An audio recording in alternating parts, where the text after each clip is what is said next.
ಸ್ನೇಹಿತರೆ ನಮಸ್ಕಾರ. ನನ್ನ ಯೂಟ್ಯೂಬ್ ಚಾನಲ್ಗೆ ನಿಮಗೆಲ್ಲ ಆತ್ಮೀಯವಾದ ಸ್ವಾಗತ. ನೀವು ನನ್ನ ಯೂಟ್ಯೂಬ್ ಚಾನಲ್ನ ಸಬ್ಸ್ಕ್ರೈಬ್ ಮಾಡಿಲ್ಲ ಅಂದರೆ ಮಾಡಿ. ಇದೇ ವಿಡಿಯೋನ ನನ್ನ ಫೇಸ್ಬುಕ್ ಪೇಜಲ್ಲಿ ನೋಡ್ತಾ ಇದ್ದರೆ ನನ್ನ ಫೇಸ್ಬುಕ್ ಪೇಜ್ನ ಫಾಲೋ ಮಾಡಿ ಅಂತ ಹೇಳ್ತಾ, ಇತ್ತೀಚೆಗೆ ನನ್ನ ಫ್ರೆಂಡ್ ಫೋನ್ ಮಾಡಿದರು, ಸತೀಶ್ ನೀವು ಶೇರ್ ಮಾರ್ಕೆಟಲ್ಲಿ ಏನಾದರೂ ಇನ್ವೆಸ್ಟ್ ಮಾಡಿದ್ದೀರಾ ಅಂತ. ಸೊ ನಾನು ಇಲ್ಲ, ನಾನು ಇನ್ನೂ 2 ವರ್ಷದಿಂದ ಇದ್ರ ಬಗ್ಗೆ ಸ್ಟಡಿ ಮಾಡ್ತಾ ಇದ್ದೀನಿ. ಸೊ ನಾನು ಅಲ್ಲಿ ಇನ್ವೆಸ್ಟ್ ಮಾಡಬೇಕಂತ ಇದ್ದೀನಿ, ಬಟ್ ನಾನು ಬೇರೆ ಬೇರೆ ರೀತಿಯಲ್ಲಿ ಈಗಾಗಲೇ ಇದಾಗಿರೋದ್ರಿಂದ ಇನ್ವೆಸ್ಟ್ ಮಾಡೋ ಇದು ಬೇಡ, ಬಟ್ ಸ್ಟಡಿ ಮಾಡ್ತಾ ಇದ್ದೀನಿ ಶೇರ್ ಮಾರ್ಕೆಟ್ ಬಗ್ಗೆ ಅಂತ ಹೇಳ್ಬಿಟ್ಟು ಅವ್ರಿಗೆ ಒಂದು ಪುಸ್ತಕ ನಾನು ಹೇಳಿದೆ, ಹಲವಾರು ಪುಸ್ತಕಗಳನ್ನ ಹೇಳಿದ್ದೆ ಅವರು. ಸೊ ನನ್ನ ಕೆಲವು ಹಿಂದಿನ ವಿಡಿಯೋಗಳಲ್ಲಿ ಈ ರೀತಿಯ ಹಣಕಾಸಿನ ಸಂಬಂಧಿತ ಪುಸ್ತಕಗಳನ್ನ ನೋಡಿ ಕೂಡ ಅವರು ಅದ್ರ ಬಗ್ಗೆ ಎಲ್ಲ ವಿಡಿಯೋ ನೋಡಿ ಚೆನ್ನಾಗಿ ಮಾಡಿದ್ರಿ, ಈ ಪುಸ್ತಕ ನಾನು ತೊಗೊಂಡು ಓದಿದೆ, ನನಗೆ ಉಪಯೋಗ ಆಯಿತು ಅಂತ ಅಂದರು.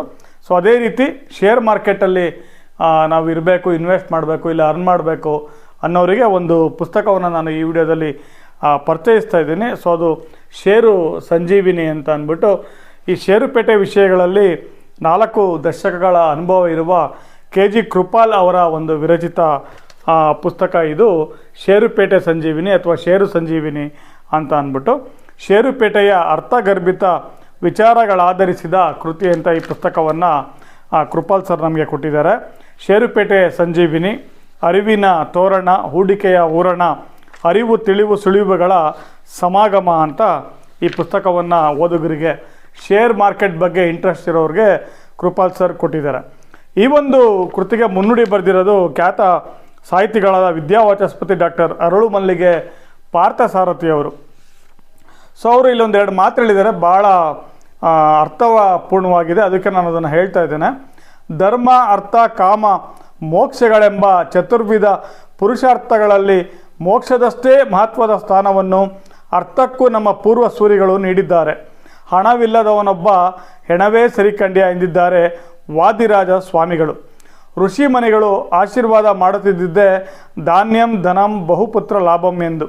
ಹಾಗಾಗಿ ಸಮಕಾಲೀನ ಪ್ರಪಂಚದಲ್ಲಿ ಅರ್ಥ ಸಂಪಾದನೆಯ ಅರಿವಿಲ್ಲದಿದ್ದರೆ ಅನರ್ಥ ಸಂಭವ ಸುಲಭ ಸಾಧ್ಯ. ಆಧುನಿಕ ಜಗತ್ತಿನಲ್ಲಿ ಧನ ಸಂಪಾದನೆಗೆ ಸಾವಿರಾರು ದಾರಿಗಳು ಸೃಷ್ಟಿಯಾಗಿವೆ. ಆದರೆ ಧನ ಸಂಪಾದನೆ ನ್ಯಾಯಸಮ್ಮತವಾಗಿರಬೇಕು, ಶಿವ ಮೆಚ್ಚಿ ಅಹುದಹುದು ಎನ್ನಬೇಕು. ಪ್ರಸ್ತುತ ಕಾರ್ಪೊರೇಟ್ ಜಗತ್ತು ಅಂತಹ ಸುವರ್ಣಾವಕಾಶವನ್ನು ವಿಶೇಷವಾಗಿ ಒದಗಿಸಿಕೊಟ್ಟಿದೆ. ಈ ಸಾಧ್ಯತೆಗಳ ಅವಕಾಶಗಳ ಸಮಗ್ರ ವಿಶ್ಲೇಷಣೆ, ಪರಿಚಯ, ರೀತಿ ನೀತಿಗಳು, ಷೇರುಪೇಟೆಯ ವಿಧಿವಿಧಾನಗಳು, ಬಂಡವಾಳ ಬೆಳೆಸಬಲ್ಲ ಗಟ್ಟಿ ಕುಳಗಳನ್ನು ಆಯ್ಕೆ ಮಾಡುವ ಕ್ರಮ, ಈ ಎಲ್ಲ ವಿಚಾರ ವೈಶಿಷ್ಟ್ಯಗಳನ್ನು ತಮ್ಮ ಅನುಭವ ಸಂಹಿತೆಯ ಮಾತುಗಳ ಒಂದು ಅದ್ಭುತ ಕೋಶವನ್ನಾಗಿ ಮಾಡಿ ಷೇರುಪೇಟೆ ಸಂಜೀವಿನಿ ಗ್ರಂಥವನ್ನು ನಮ್ಮ ನಾಡಿನ ಶ್ರೇಷ್ಠ ಹಾಗೂ ಹಿರಿಯ ಷೇರುಪೇಟೆ ತಜ್ಞರಾದ ಶ್ರೀ ಕೃಪಾಲ್ ಅವರು ನಾಡಿನ ಹೂಡಿಕೆದಾರರಿಗೆ ಸಮರ್ಪಿಸಿದ್ದಾರೆ ಅಂತ ಪಾರ್ಥಸಾರಥಿ ಸರ್ ಅವರು ಬರೆದಿದ್ದಾರೆ. ತಮ್ಮ ದಶಕಗಳ ಷೇರುಪೇಟೆಯ ಒಳಗಿನ ಹೂರಣ, ಹೊರಗಿನ ತೋರಣ, ಈ 2ರ ಸಮಗ್ರ ಅನುಭವವಿರ ಕೃಪಾಲ್ ಆ ಅನುಭವದ ರಸಪಾಕವನ್ನು ಈ ಕೃತಿಯಲ್ಲಿ ಓದುಗರಿಗೆ ನೀಡಿದ್ದಾರೆ ಅಂತ ಹೇಳ್ತಾ, ಸೊ ಮುಂದುವರೆದು ಇನ್ನೂ ಭಾಳ ಒಳ್ಳೆ ಇನ್ಸರ್ಟ್ಸ್ ಕೊಟ್ಟಿದ್ದಾರೆ ಇಲ್ಲಿ. ಸೊ ನೀವು ಈ ಪುಸ್ತಕವನ್ನು ಕೊಂಡೋಗ್ಬೇಕಂದ್ರೆ ಡಿಸ್ಕ್ರಿಪ್ಷನ್ ಬಾಕ್ಸಲ್ಲಿ ನಾನು ಇನ್ನೂ ಈ ಪುಸ್ತಕದ ಬಗ್ಗೆ ವಿವರವಾಗಿ ಹೇಳ್ತೀನಿ. ಡಿಸ್ಕ್ರಿಪ್ಷನ್ ಬಾಕ್ಸಲ್ಲಿ ಒಂದು ಲಿಂಕ್ ಹಾಕಿದ್ದೀನಿ, ಅಮೆಝಾನ್ ಲಿಂಕು. ಸೊ ಅಲ್ಲಿರೋ ಲಿಂಕನ್ನು ನೀವು ಕ್ಲಿಕ್ ಮಾಡಿ ಈ ಪುಸ್ತಕವನ್ನು ಕೊಂಡು ಓದ್ಬೋದು. ಸೊ ನನ್ನ ಮತ್ತೊಂದು ಲಿಂಕ್ ಹಾಕಿರ್ತೀನಿ, ನನ್ನ ಅಮೆಝಾನ್ ಸ್ಟೋರ್ ಅದು. ಸೊ ಆ ಮೂಲಕ ನೀವು ಅಮೆಝಾನಲ್ಲಿ ನಿಮ್ಮ ಇಷ್ಟವಾದ ಯಾವುದೇ ಕನ್ನಡ ಪುಸ್ತಕವನ್ನು ಕೂಡ ಕೊಂಡು ಓದ್ಬೋದಾಗಿರುತ್ತೆ. ಸಹಸ್ರಾರು ಜನ ಹೂಡಿಕೆದಾರರ ಗೌರವ, ಪ್ರೀತಿ, ವಿಶ್ವಾಸಕ್ಕೆ ಪಾತ್ರವಾಗಿರುವ ಅವರ ಈ ಪುಸ್ತಕ ಹೂಡಿಕೆದಾರರ ಪಾಲಿನ ಬೈಬಲ್ನಂತಿದೆ ಅಂತ ಈ ಪುಸ್ತಕವನ್ನು ಕರೆದಿದ್ದಾರೆ. ಇದೊಂದು ಹಣ ಹೂಡಿಕೆ ಪ್ರಪಂಚದ ಷೇರುಪೇಟೆಯ ವಿಶ್ವಕೋಶವೆಂದರೂ ತಪ್ಪಿಲ್ಲ. ಷೇರುಪೇಟೆಗೆ ಸಂಬಂಧಿಸಿದ ಹಾಗೂ ವಿವಿಧ ಹೂಡಿಕೆ ಯೋಜನೆಗಳ ಚಿಂತನೆ ಇರುವ ಪ್ರತಿಯೊಬ್ಬರಿಗೂ ಇದು ಮಾರ್ಗದರ್ಶಕ ಕೃತಿಯಾಗಿ ಮೂಡಿಬಂದಿದೆ. ಮಾಹಿತಿ ಹಾಗೂ ಬುದ್ಧಿವಂತಿಕೆಯಿಂದ ಹೂಡಿಕೆಯನ್ನು ಅನೇಕ ಪಟ್ಟು ಹೆಚ್ಚಿಸಿಕೊಳ್ಳುವ ನ್ಯಾಯಬದ್ಧ ಅವಕಾಶಗಳ ಬಗ್ಗೆಯೂ ಲೇಖಕರು ವಿಶೇಷ ಮಾಹಿತಿ ನೀಡಿದ್ದಾರೆ ಅಂತ ಈ ಪುಸ್ತಕದ ಬಗ್ಗೆ ಹೇಳ್ತಾರೆ. ಹೊಸದಾಗಿ ಷೇರು ಮಾರುಕಟ್ಟೆಯಲ್ಲಿ ಹಣ ಹೂಡ ಬಯಸುವವರು ತಮ್ಮ ಹಣವನ್ನು ವಿವಿಧ ಸಾಧ್ಯತೆಗಳಲ್ಲಿ ತೊಡಗಿಸುವ ಮುಂಚೆ ಒಮ್ಮೆ ಈ ಪುಸ್ತಕ ಓದಿ ಮನನ ಮಾಡಿದರೆ ಅವರಿಗೆ ತುಂಬ ಪ್ರಯೋಜನವಾಗುತ್ತದೆ. ಸೊ ಇದು ಖಂಡಿತ ಈ ಪುಸ್ತಕವನ್ನು ಪೂರ್ತಿ ನಾನು ನೋಡಿದೆ A to Z, ನನಗೂ ಅನ್ನಿಸ್ತು.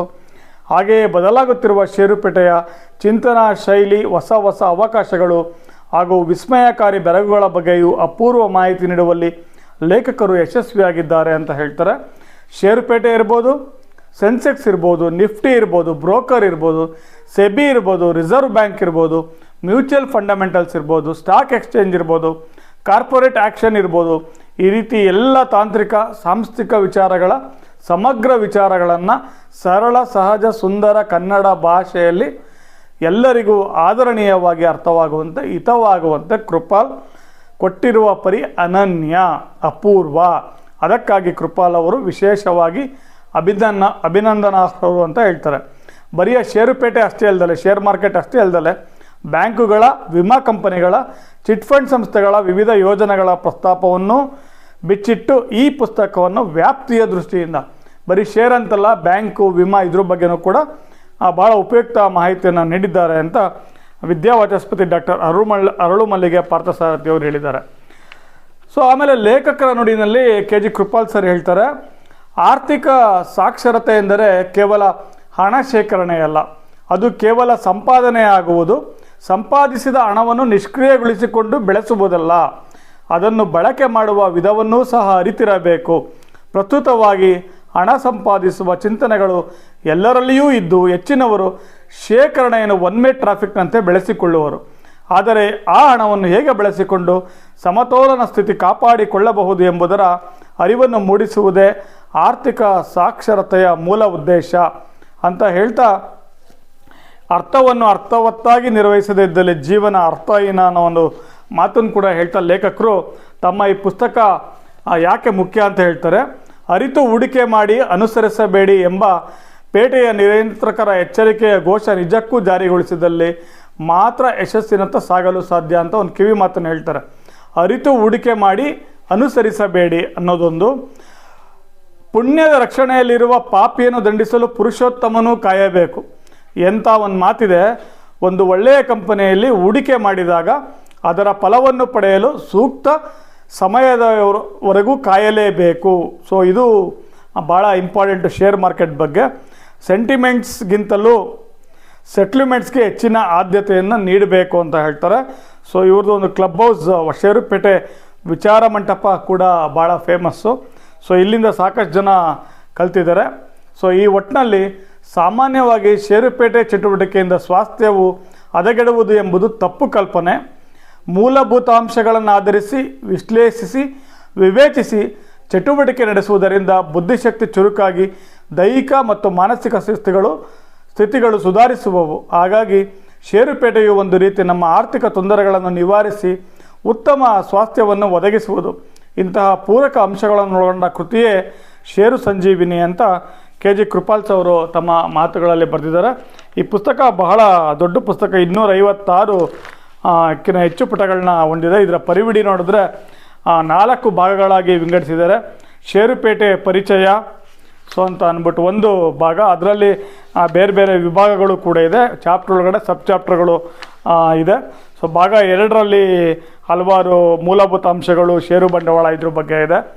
ಸೊ ಅವರು ನೆಕ್ಸ್ಟ್ ಕಾರ್ಪೊರೇಟ್ ಇದ್ರ ಬಗ್ಗೆನೂ ಬರೀತಾ, ಭಾಗ 3ರಲ್ಲಿ ಷೇರುಪೇಟೆಯ ಪ್ರವೇಶಕ್ಕೆ ಮುಂಚೆ ತಿಳಿಯಿರಿ ಅಂತ ಹಲವಾರು ವಿಚಾರಗಳನ್ನ ಕೊಡ್ತಾ ಹೋಗ್ತಾರೆ. ಭಾಗ 4ರಲ್ಲಿ ಅವರ ಒಂದು ಹಲವಾರು ಲೇಖನಗಳು ಇಲ್ಲಿ ಪ್ರಕಟ ಆಗಿದೆ.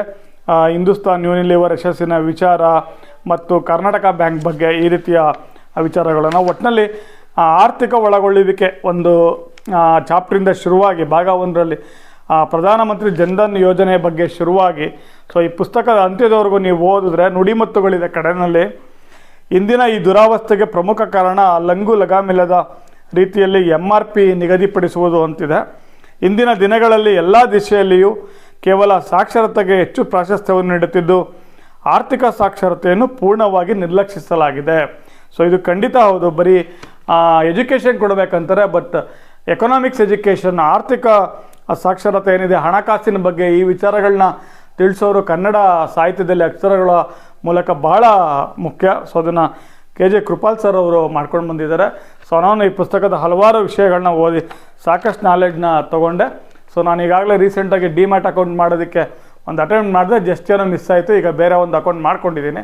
ಸೊ ನಾನು ಕೂಡ ಶೇರ್ ಬಗ್ಗೆ ಭಾಳ ಇಂಟ್ರೆಸ್ಟ್ ಉಳ್ಳ ವ್ಯಕ್ತಿಯಾಗಿದ್ದು, ಈ ಪುಸ್ತಕ ಇಷ್ಟೆಲ್ಲ ಒಂದು ಅಮೂಲ್ಯ ಮಾಹಿತಿಯನ್ನು ಇರುವ ನನ್ನ ಸ್ನೇಹಿತರು ಕೂಡ ಹೇಳಿದರು, ಈ ಪುಸ್ತಕದ ಬಗ್ಗೆ ಒಂದು ಪರಿಚಯ ಮಾಡಿಕೊಡಿ, ತುಂಬ ಒಳ್ಳೆಯ ಪುಸ್ತಕ ಇದು, ಶೇರ್ ಮಾರ್ಕೆಟ್ ಬಗ್ಗೆ ಬಂದಿರೋದು ಇತ್ತೀಚಿನ ದಿನಗಳಲ್ಲಿ ಅಂತ. ಸೊ ಇದನ್ನು ಬೆಂಗಳೂರಿನ ವಿಕ್ರಮ್ ಪ್ರಕಾಶನದವರು ಪ್ರಕಟ ಮಾಡಿದ್ದು. ಇದರ ಮೌಲ್ಯ 275 ರೂಪಾಯಿ ಆಗಿರುತ್ತೆ. ಸೊ ನೀವು ಇದನ್ನು ಡಿಸ್ಕ್ರಿಪ್ಷನ್ ಬಾಕ್ಸಲ್ಲಿರೋ ಅಥವಾ ಫೇಸ್ಬುಕ್ಕಲ್ಲಿ ವಿಡಿಯೋ ನೋಡ್ತಾ ಇದ್ದರೆ ಒಂದು ಫಸ್ಟ್ ಕಾಮೆಂಟಲ್ಲಿ ಲಿಂಕನ್ನು ಹಾಕಿರ್ತೀನಿ. ಸೊ ಆ ಲಿಂಕ್ ಮೂಲಕ ಈ ಪುಸ್ತಕವನ್ನು ನೀವು ಕೊಂಡು ಓದ್ಬೋದು. ಸೊ ಆಲ್ ದಿ ಬೆಸ್ಟ್, ನಿಮಗೆ ಶೇರ್ ಮಾರ್ಕೆಟಲ್ಲಿ ಒಳ್ಳೆಯ ಯಶಸ್ಸು ಸಿಗಲಿ ಅಂತ ಹೇಳ್ತಾ ಈ ಪುಸ್ತಕವನ್ನು ನೀಡಿದ KG ಕೃಪಾಲ್ ಅವರಿಗೂ ಮತ್ತು ಪ್ರಕಾಶನದವರಿಗೂ ನನ್ನ ಧನ್ಯವಾದಗಳನ್ನು ತಿಳಿಸ್ತಾ ಈ ವಿಡಿಯೋ ಮುಗಿಸ್ತೀನಿ. ನಮಸ್ಕಾರ.